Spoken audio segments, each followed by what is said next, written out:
This is League on Lock, and I am Eric Kummel. The 2018 LCS season, the spring split, is now behind us, so it's time to take a full look back in the rearview mirror at some of the best storylines that came in from NA and EU, and there were quite a few.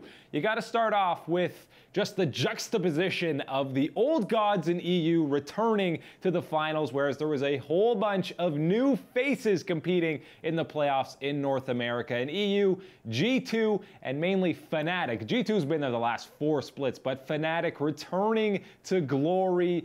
They were denied it by themselves in 2017 summer when they looked like the best team heading into playoffs. They, I don't want to say choked, but they didn't live up to expectations in that playoff run. This is the team we're accustomed to seeing dominate the league. They were far and away the best team before G2 came onto the scene, so seeing both those guys meet in the finals finally was fantastic to see. Over in NA, no TSM, no CLG, no C9, 3 new playoff teams. 3 of the 4 in the semifinals were all making their playoff debuts.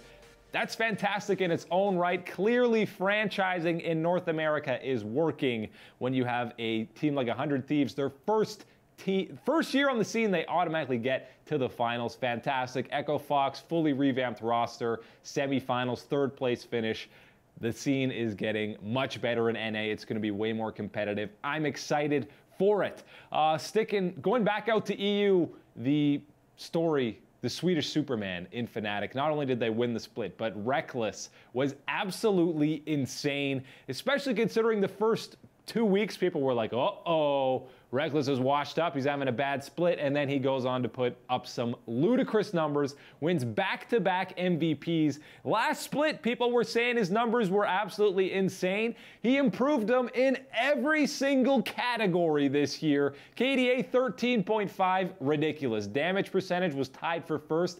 The guy averaged 12 CS a minute for an entire split. That has never been done before. Nearly 1.5 more than he did last split, and by the way, in 2017 summer, no one else averaged more than 10 CS a minute. I know Fnatic funnels a lot of their resources into this guy, but you cannot argue how insane he was and how big a carry he can be when he's given those numbers. By the way, his KDA in playoffs was over 30. Him and Caps are the best carry threat, duo carry threat in the Western scene. Excited to see these guys at MSI. I alluded to 100 Thieves. That was one of the most interesting storylines of the entire split because of how well they were marketed, the likability of their players, and obviously having Nadeshot as your owner, constantly outputting new and high-quality content for the squad. And people just kind of disregarded them for the entirety of the split. Even when, they had that slump. They started well, then they had a slump, and people were like, all right, these guys aren't for real. Then they close out the split 9-1. Even when they were performing well, it wasn't until the very last week, week 9, where they went 3-0 and stole that first overall seed out of the regular season. Finally, people were like, holy smokes, maybe these guys are for real. They play a nail-biter against Clutch and get to the finals. And even heading into the finals, people thought it would be super competitive and maybe go to 5 games. Obviously, they ended up getting clobbered by Liquid, but what a first split for Nadeshot and the gang at 100 Thieves. Their first ever in a LCS split, and they finished 2nd. We'll see if they can keep up that momentum heading into 2018 summer. Spoilers, I don't think they will. I think you see a big drop-off with them. But nonetheless, fantastic first split for them.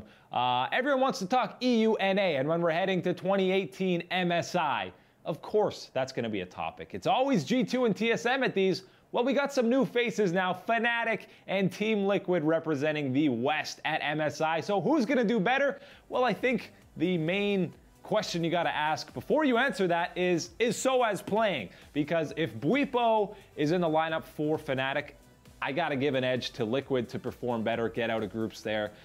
Listen, Bwipo was rock solid in 3 Scion games against G2, but if he's going up against someone like Khan or the Shy, he is going to get absolutely destroyed. No offense to the poor man. He's only played like 5-7 games on the LCS stage. Soaz has played against world-class competition for all of his career. So yeah, he's not going to dumpster a guy like Khan or the Shy in that top lane, but he is more than comfortable holding his own and just doing whatever his team needs to be. So if Bwipo's playing, I like Liquid. If Soaz is playing, I think Fnatic has a legit chance at semis, maybe get to finals, depending on if they get a lucky matchup. But probably semis, because assuming Invictus and Kingzone are the squads heading out there for China and Korea, they are going to be meeting in the finals, because those two teams are terrifying, and the rest of the Western scene should be shaken in their boots. Although Invictus, they're not going to have much time, much turnaround before they're heading towards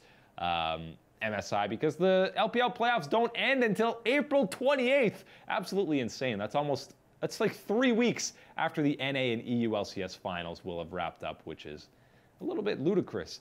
We talked about 7 of the 14 MSI spots have been qualified. They're already ready to play in play-in, stuff like that, but there's still 7 to be decided. So let's see what's going on this weekend. How's MSI shaping up? What other events are going on? Obviously, you have the LCK finals between Kingzone and Afrika. That is going to determine who is going to MSI out of the LCK. You've also got some other MSI qualifications on the line. The LJL League out of Japan, the finals are underway. Detonation Focus Me, who went 10-0 in the regular season, is taking on Pentagram in the best-of-5 finals there. Winner goes to the MSI play-in stage there. You've also got the CLS finals, the Latin America finals. Chaos Latin Gamers, you remember them from the Worlds play-in stage, taking on Rebirth Esports. Winner of that is heading to the MSI 2018 play-in group stage as well. And of course, the EU Masters Series, the knockout stage, is getting started on Saturday. That's when you can finally see this newly revamped Origin roster take place with the likes of Forgiven and Froggen. So no LCS, but still plenty of action this weekend. That's all the time for today. Thank you guys very much for watching, and we'll see you tomorrow.